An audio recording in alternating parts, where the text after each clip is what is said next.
"Don't touch him." The command wasn't loud, but it sliced the hallway in half. Conversation stalled. A ring of students shifted just enough for Aria Bennett to see Malik Turner pinned to the lockers, glasses cracked, books scattered like fallen tiles. Chase Whitaker, Port Ridge High's favorite son, had a fist hooked in Malik's collar, smile polished for an audience that already had its phones up. "Let him go," Aria said, walking straight into the circle. Shoulders loose. Weight centered. Hands open. She didn't look like a fighter. She looked like someone who knew where the ground was. Chase turned slow, enjoying the swivel. Varsity jacket, immaculate hair, the smooth entitlement of a boy who'd never been told no in a voice that meant it. "And you are?" "Someone who doesn't like cowards," she said. Beck Langley chuckled. Big frame, small humor. Rowan Pierce's camera winked red. "You're new," Beck said, like discovery. "Let him go," Aria repeated, same tone like placing a cup on a table. Chase held her gaze a second too long, searching for the flinch. He didn't find it. With an exaggerated sigh, he released Malik and smoothed the wrinkle he'd made. "Relax," he told the crowd. "School spirit." "Right, Turner?" Malik managed a nod that fooled no one. He crouched, fingers shaking as he gathered pages. Aria knelt with him, slid linear algebra into his hands, and kept her voice low. "You okay?" His mouth worked. "Thanks." "I thought—" He stopped, swallowed. "I thought I was the only one." "You're not," she said, standing. The bell scattered the ring. As Chase passed, he leaned close enough for his cologne to try to argue with her steadiness. "Careful," he murmured. "Port Ridge eats outsiders." "Then chew," Aria said without looking at him. By lunch, rumor had rewritten itself into something sleek. The transfer from Chicago had stepped into a scene and nobody got punched. It unsettled people. Drama without explosions doesn't clip well. At a corner table, Malik pushed fries into patterns instead of eating. "It's been 3 years," he said, voice soft. "Gum in my hair. Locked closets. Teacher seeing nothing. Principal Hartwell saying boys will be boys. If I swing once, I'm exactly what they're waiting for." Aria let the anger come and go like a wave. "Coach used to say, let heat pass through you. Don't hold it or it'll own you. Then we won't fight stupid," she said. "But we won't fold." He studied her. "You sound like you've done this before?" "I've been in rings that smelled worse than this hallway," she said, a little smile. "Detroit, North Line Gym. Coach Salgado.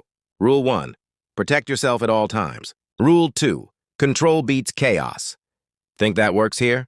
"It works anywhere someone thinks a camera is a weapon," she said, eyes flicking to Rowan across the room. The next day, round 2 arrived dressed like tradition.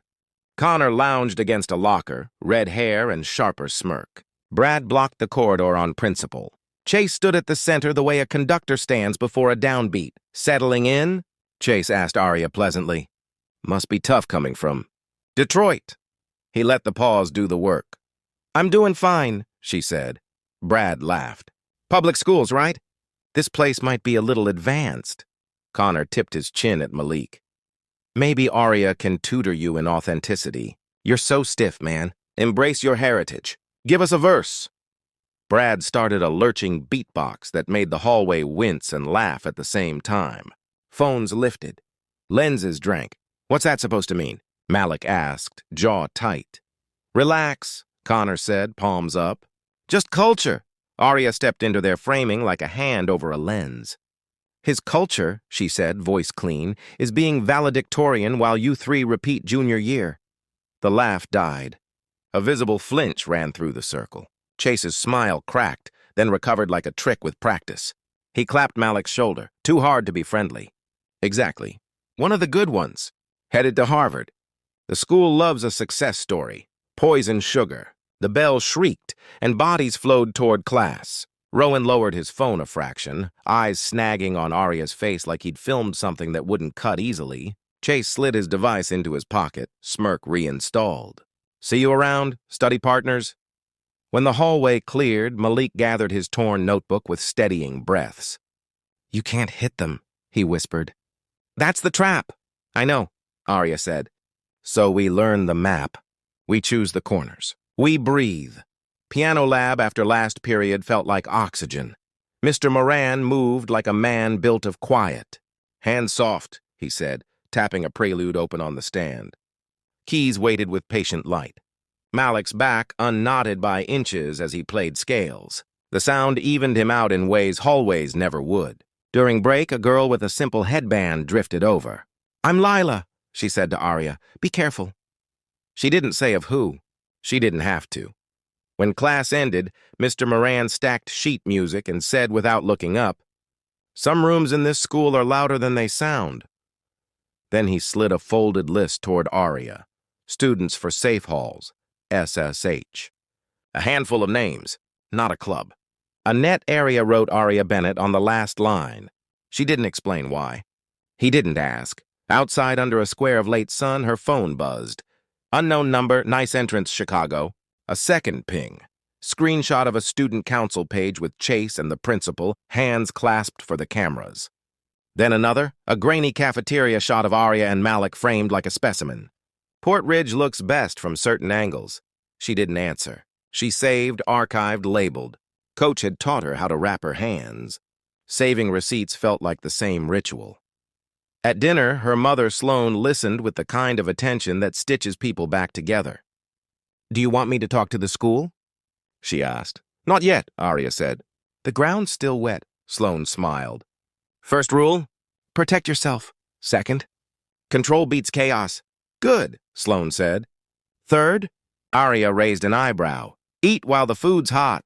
They laughed, and the laugh put weight back in Arya's bones. Friday night, the Whitaker house glowed like a showroom pretending to be a home. Music pulsed. Cars gleamed. The invitation was unofficial but universal. See and be seen. Arya didn't want to go. Malik wanted to disappear. They went anyway. On the pool deck, string lights trembled in the water's skin. Chase approached, cologne over chlorine. "Enjoying yourself?" he asked. "Beck's mixing drinks, virgin, of course." "School rules." "Of course," Arya said. "Advice," he offered softly. "Play nice, you'll float. Fight, you'll sink." "Some of us were taught to swim," she said. His smile thinned. Rowan hovered at the angle where stories start. Beck rolled his shoulders like punctuation. The moment tasted like bait. Arya stepped back, pulled Malik with her, and let the scene starve. On the walk out, Malik said, "I thought he had you." "He wants to," Arya said. "Wanting isn't getting." Over the weekend, Arya and Malik met Lila in a back corner of the library. The SSH list grew by 2 names. They sketched a simple plan. If a circle forms, 2 people step in, one to intervene, one to film the whole frame. If a teacher looks away, another teacher hears. If a clip looks edited for theater, 3 more clips give it context. Not a war, a logistics problem. Monday morning, the hallways tried to pretend. But pretending has tells. Near the gym doors, Beck did the old shoulder check routine, and 2 orchestra kids rose out of nowhere with phones level and voices even. "Hey, back up!" Beck backed up. Not because he feared phones. Because he feared what angles he didn't control could do. Government class added vocabulary to instinct. Ms. Valverde wrote on the board, "Power works best where it is mistaken for weather." Arya underlined it 3 times. Calculus added metaphors. Mr. Hahn said, "Approach is not arrival," and after school Arya texted Malik, "Approach, steady." Arrival, later. Prom announcements arrived like glitter in a storm forecast, a night in constellations. Dresses booked, tuxes measured. After parties whispered. Avery, the event chair with a spine like a ruler, emailed rules about IDs and decorum. Chase posted a throwback of last year's ballroom captioned, "Let's keep it classy." Comments sparkled. Subtext growled, "The small days did their real work." Arya kept rope rhythm every morning, tat, tat, tat, breathe. She cooked with Sloane in the evenings, knives talking in clean syllables. Malik practiced piano until his hands remembered joy. Lila scraped vanished posts and mapped who erased what and when. Rowan hovered at thresholds, lens lowering more often than it used to. A few freshmen practiced saying "stop" to their mirrors and discovered the word fit their mouths. One afternoon, as the sun slid down the courtyard glass, Rowan approached Arya without his phone. "You're ruining the fun," he said lightly. then flinched at his own words. For who? Arya asked. He didn't answer. Instead, he said almost to himself, angles are easy. Truth is heavy. Try carrying it, she said. He looked at her like she'd suggested a magic trick and walked away slower than he'd arrived. Before sleep that night, Arya scrolled the day's messages. A new unknown number this time sent 3 words only. I believe you. No context, no signature, no angle. She stared at them longer than she'd stared at any threat. The next morning, walking under banners that promised excellence like weather, Arya felt it, how small choices aggregate, how a ring shrinks when 2 kids step into it without fear, how silence sometimes means nothing more than rest. She touched the pen clipped to her neckline, camera dormant, and exhaled through her nose until the breath found its count. Round 1, she told Malik at his locker. He smiled crooked. I thought that was yesterday. It was the trailer, she said. This is the opening scene.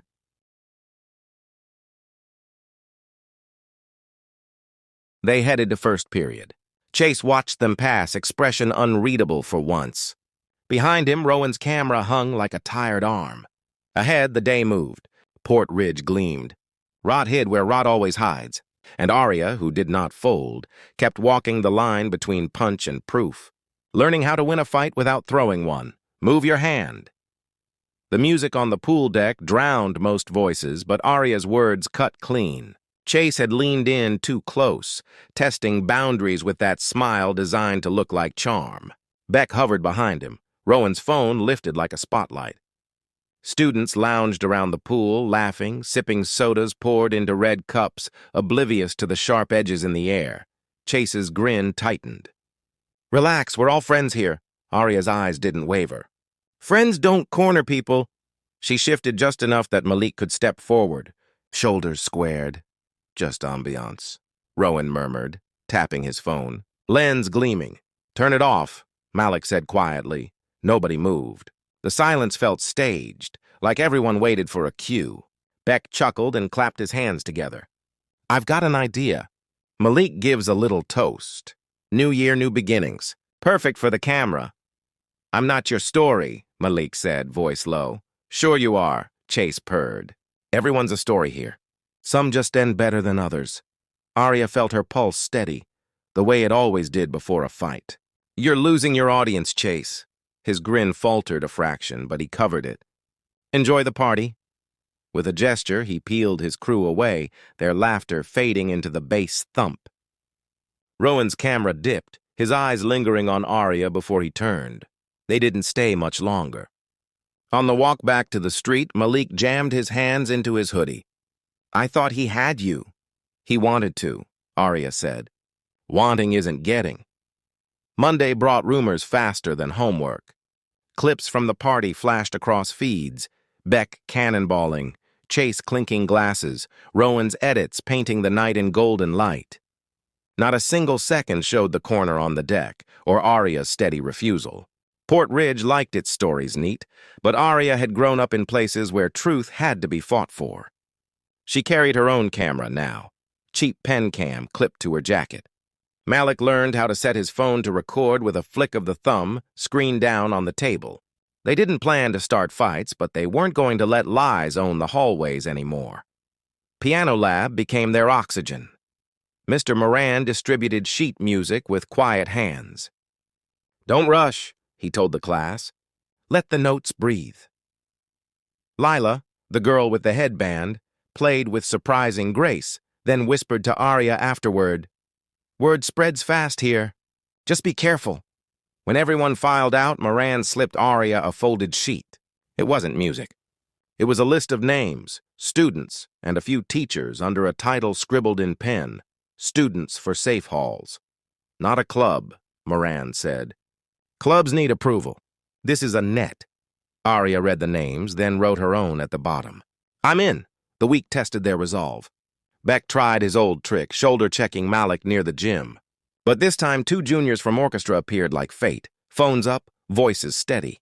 Back off. Beck muttered and walked away. Rowan complicated things. He had an eye for drama, catching light in angles that made even cruelty look cinematic.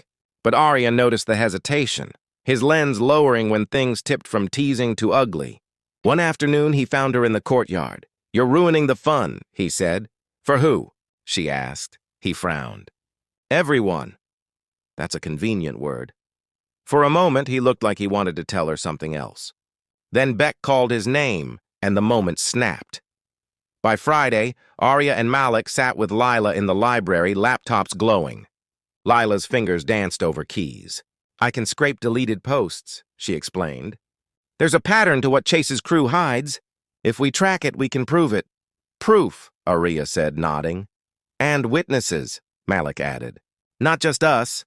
"Then we build a net," Arya finished. SSH grew.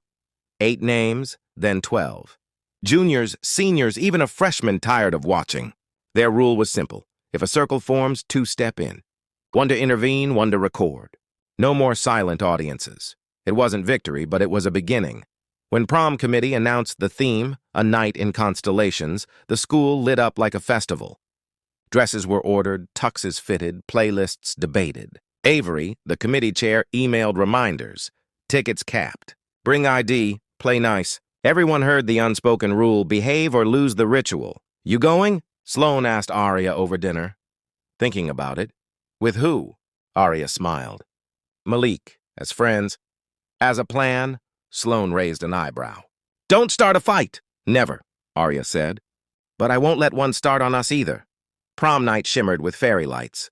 The ballroom glittered like a storybook, but shadows lingered at the edges. For a while, it felt normal. Awkward dancing, bad DJ jokes, overpriced dinner. But normal never lasted long at Port Ridge. At the punch table, Chase slid beside Arya, cologne heavy in the air. "You look beautiful tonight," he murmured. "That dress brings out your exotic features." Her grip on the ladle tightened. "Excuse me?" "I'm complimenting you." "You should say thank you." He leaned closer. "I said no." Her voice carried across the room. Heads turned. Phones lifted. Malik was there in an instant. She said, "Don't touch her." Chase's smirk widened, calling in Beck and Connor like bodyguards. The circle formed, hungry for the explosion.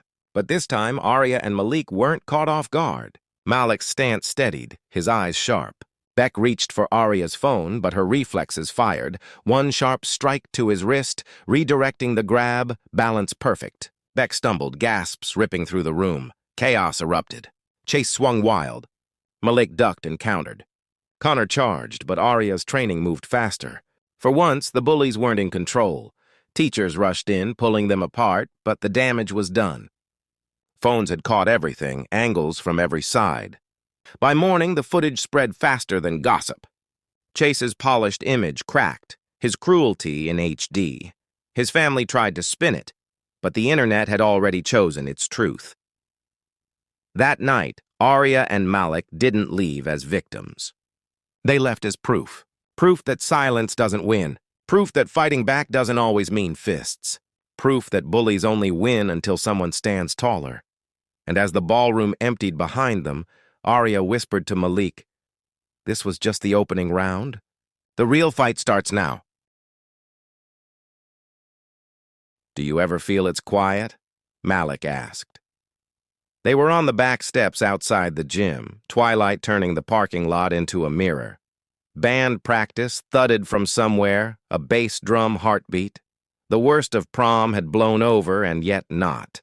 The videos were everywhere, and so were the arguments. "Quiet is just where breath hides," Arya said. "Doesn't mean the fight's over." He glanced at her. "Feels like they're planning something." "They always are," she said, and bumped his shoulder. "So are we." By Monday, Port Ridge had split into 3 kinds of watchers. The ones who'd seen the full clips and were done pretending, the ones clinging to Chase's statement about misunderstandings, and the exhausted middle that wanted the hallway to go back to background music. SSH didn't ask anyone to pick a side. They asked for one rule. If a circle forms, step in. If a lie forms, widen the frame. Publicly, Chase leaned on grace. He posted paragraphs about second chances and keeping the community whole. Privately, he tried to shepherd the echo, soft jokes, quiet digs, nudges in corners. It worked less each day. Lila's edits kept surfacing context. Two sophomores built a simple site that hosted full, uncut clips with timestamps. Rowan, of all people, added a section labeled Angles versus Truth and put his name on it. "You're burning your brand," Beck told him by the vending machines. Rowan shrugged. Maybe I needed a different one. Beck stared at the metal spiral, refusing to drop his chips. "You think you're better than us now?" "No," Rowan said. "Just tired." Arya noticed how fatigue changed the halls. The way teachers lingered an extra beat when the bell rang. The way kids moved in groups without even speaking. An instinct like birds banking mid-air. She noticed who walked with their heads lower and who lifted them, and she kept jumping rope every morning so her breathing remembered what steady felt like. A week after prom, Avery requested a meeting with Principal Hartwell. She walked in, with a folder of printouts and a voice like a tuned instrument. "We need a process," she said, "not a speech. A process that logs reports, requires a response, and publishes anonymized outcomes so kids trust it exists." Hartwell steepled his fingers. "I appreciate your enthusiasm, Avery, but—" "Not enthusiasm," she said. "Documentation." He blinked. He was used to polite petitions, not ground truth with bullet points. He promised to consider it. She sent the packet to the school board anyway. Meanwhile, breath found corners. In government, Ms. Valverde pushed the desks into a circle and wrote bystanders on the board. "What is the cost of neutrality?" she asked, and let the silence answer for a long time before anyone did. In piano, Mr. Moran began class with 9 quiet bars that felt like someone opening blinds. "Hands light," he said, eyes flicking to Malik. "Give sound a chance to be honest." Malik played more after that. Not louder, just more. He practiced at lunch, soft, and kids came to sit with their backs to the wall and let the room be a kind of shelter. When he finished a piece, he always left one note ringing until it disappeared. "That's the point," he told Arya one afternoon, "hearing something end." "Or hearing what's still there after," she said. Rowan found them later with his camera in his bag, not his hand. He stood awkwardly, like someone trying out new legs. "I'm doing a piece," he said, "about what happens when you stop filming and start seeing." He winced. "That sounds pretentious." "It sounds accurate," Malik said. Rowan nodded. "I wanted to ask, can I interview you? Uncut. You can watch before it goes live." Arya studied him. His eyes were tired in the edges. "No edits?" "None," he said. "Then yes," she said, "but you don't get to make us into a neat ending." He huffed a laugh. "I don't think there are neat endings left here." There weren't. There were consequences, finally, though they arrived like weather fronts, slow, then all at once.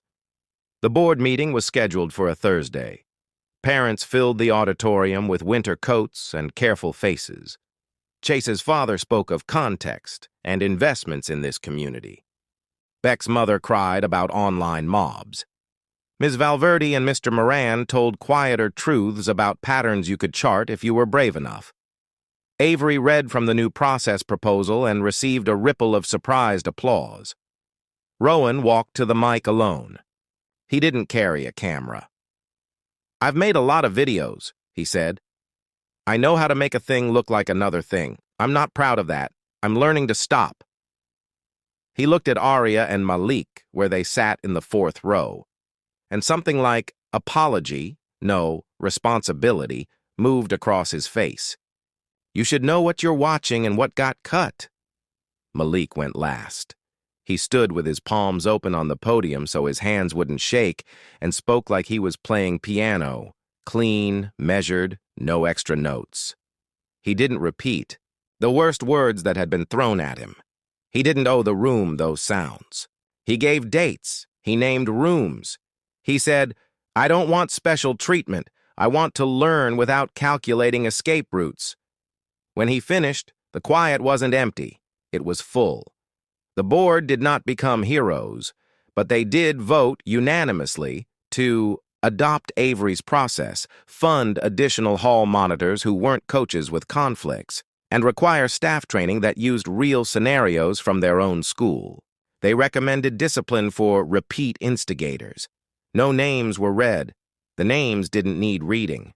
Chase didn't get suspended, not publicly, but he lost the student government presidency. Irreparable breach of trust, the email said, bland as toast. The vice president took over with a speech about listening. Beck served in-school suspension and community service hours that put him in the cafeteria after hours wiping tables until his reflection stared back. Connor disappeared to visit family for a week and returned smaller. Rowan released his piece 2 days later. It wasn't a takedown. It was 3 interviews, Aria, Malik, and Lila, intercut with long shots of empty hallways and the hiss of the heater. He left in the pauses. He left in his questions when they landed wrong and the way he corrected them. The last shot was Malik's hands resting on piano keys without pressing them down. The video had fewer views than his flashy reels. It also had comments like, "I didn't know what I wasn't seeing, and thank you for not cutting the silence." Life threaded itself back through classes. Tests happened. Deadlines refused sympathy. The winter showcase arrived smelling of snow and stage dust. Malik walked on stage to applause that sounded less like noise and more like recognition. He played a prelude that didn't ask for permission. When the final chord hovered and fell, Aria felt the room's shoulders lower. Backstage, Malik exhaled so hard he almost folded. "That felt like breathing," he said. "It was," Aria grinned. "You just made a room do it with you."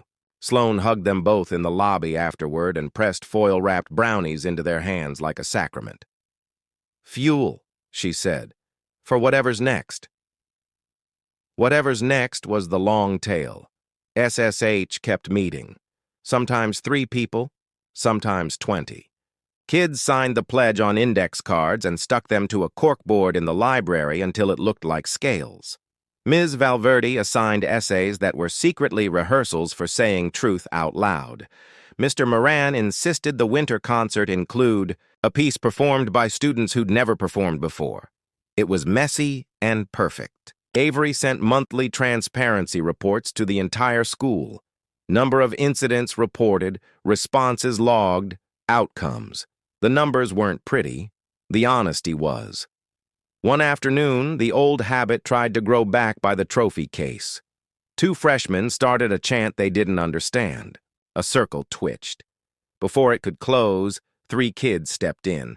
Lila, a debate kid named Soren, and the quiet girl from Chem whose name Aria still mixed up. "Not here," Lila said softly. "Not anymore." The chant died. The circle never formed. Chase drifted through spring like an actor who'd lost the spotlight but still knew his lines. He tried once to offer Aria a truce in the parking lot. "We don't have to be enemies," he said. "We were never enemies," she answered. "You were a habit. We broke it." His jaw ticked. "You think you won." "I think we can breathe," she said. "That's enough." Graduation came with sunburnt cheeks and speeches about horizons. When Malik's name was called, the applause rose and didn't stop on time. He looked up as if to steady himself on the sound. When Aria's name followed, she caught Coach at the back. Northline's old lion in a borrowed suit, clapping without smiling, the way men clap when they don't have words. After the caps fell and the photos multiplied, Malik found her by the bleachers with the rope in her hand, unjumped. "We made it," he said. "We balanced it," she said. "Same thing?" "Close enough." They hug the way you hug when the ground is changing under your feet, but you like where it's going. Lila snapped a photo and promised to send it, then immediately sent it. Avery walked by with a stack of programs and the look of a person who had built a thing she would never put her name on and was proud anyway. Rowan waved from a cluster of cousins and later texted a link to a final piece. The empty music room, Sunlight on keys, the hum of the school when it thinks no one is listening. That night, Arya packed a box labeled kitchen and another labeled books. She left her jump rope out. Sloane leaned in the doorway, hair wrapped, smile tilted. "Chicago again?" her mother said. "North Line again," Arya answered. "And school. And everything else." "Rule 1?" Sloane asked. "Protect yourself." "Rule 2? Control beats chaos." "Rule 3? Eat while the food's hot." They laughed.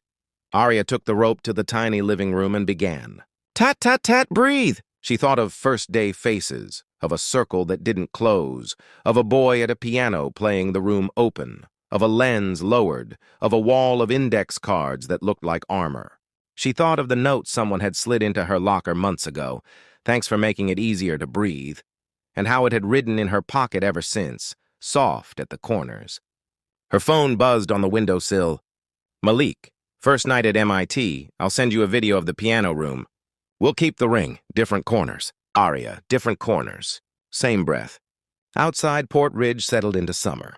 Inside, Arya counted 5 more minutes, then let the rope fall and stood very still. Coach's voice in her head said what it always said when she finished a round. "Don't mistake calm for surrender." Calm is aim. She looked at the future like you look at an opponent you respect. Then she smiled like a person who knows where the ground is, picked up the boxes, and walked forward.